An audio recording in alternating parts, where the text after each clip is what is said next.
guess just anything really that makes me upset really triggers my eating, because eating makes me feel better. So when I'm upset, like whether it's for a mark or a fight or just don't feel good, I would just eat and then it would make it feel better. So my body image is really the biggest thing, and that depends, that makes me either happy or sad, whether I'm feeling skinny or not.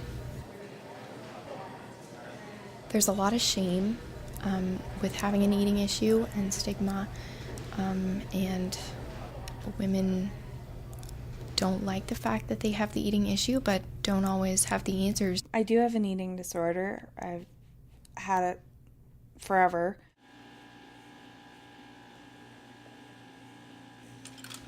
There are so many different stressors. There's personal ones, school ones, just things you face all the time.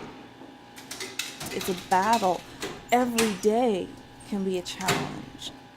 Feeling the need to fit in university is also a big thing. You're coming from a high school, maybe a small town high school with 300 students, and here at UNB there's close to 20,000 maybe with both campuses together. So that's a big transition. The pressures from school, having tests, having to write essays, deadlines, getting a bad mark back. In university, that is a major stressor. Some other stressors could be different roles that you have to fulfill in your life as a mother or a sister or a girlfriend, and just the responsibilities that might come with those roles. I just get really stressed out about my grades. I always want to have really good grades. I'm kind of a perfectionist. I'll be like, okay, I'm too stressed out, and then I'll just be like, I'm too stressed out to handle eating, so I just won't do it. I just feel like sometimes when I'm really stressed out, eating is just gonna make it worse. When we first started dating. So I'd just like to start off this group by welcoming everyone to group. Tonight we'll just be getting to know each other a little bit more than we have already, and sharing a bit of our individual stories, but only what you're comfortable sharing. I was afraid to come to group just because I was going to have to go talk to a whole bunch of girls that I didn't know, and I'd have to tell them all about myself and all about my eating disorder that I didn't even really want to admit to anyone that I had. And I don't know, I was afraid because I didn't want my family to find out that I was going to this group. They knew it was a problem, but we didn't really talk about it. You have to be pretty brave to come forward.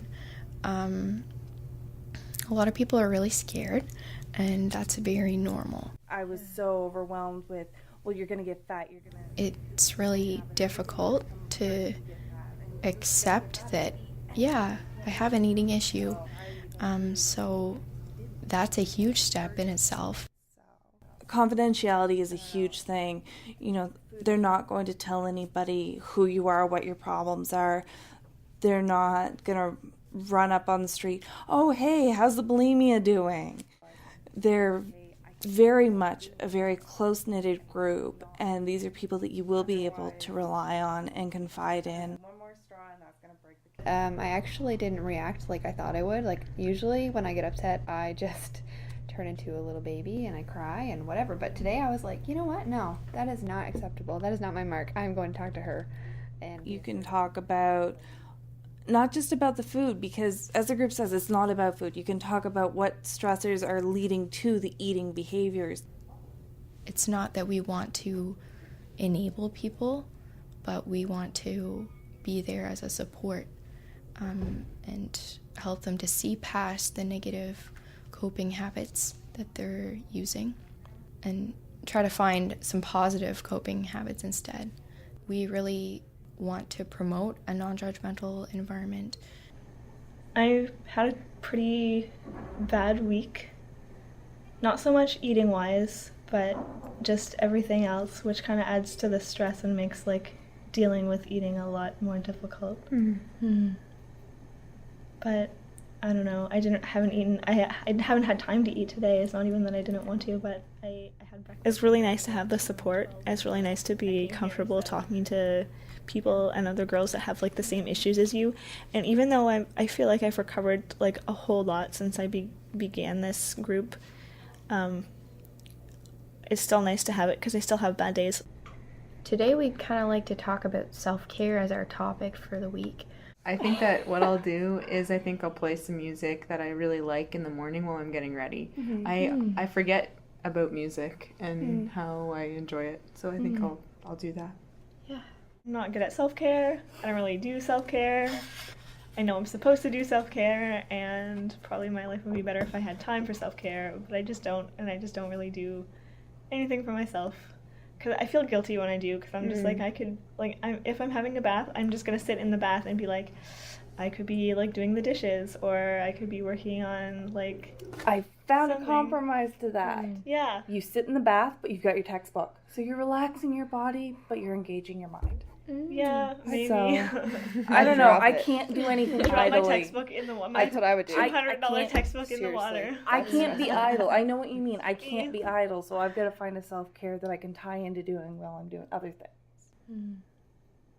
So next week we'll go around and just kind of ask each other, how'd you do? And give each other encouragement and keep each other accountable. So thanks for coming out tonight, guys. And we'll see you next week. Awesome. See ya. Cool. After I leave, I usually feel lighter because I've talked about it, but then sometimes it brings up things that I didn't know I had, and then I'm forced to deal with them and move past them. Eventually, you're going to be able to say, okay, this is what's going on in my life that's really bothering me. You can say, I think I'm slipping. How can I stop this?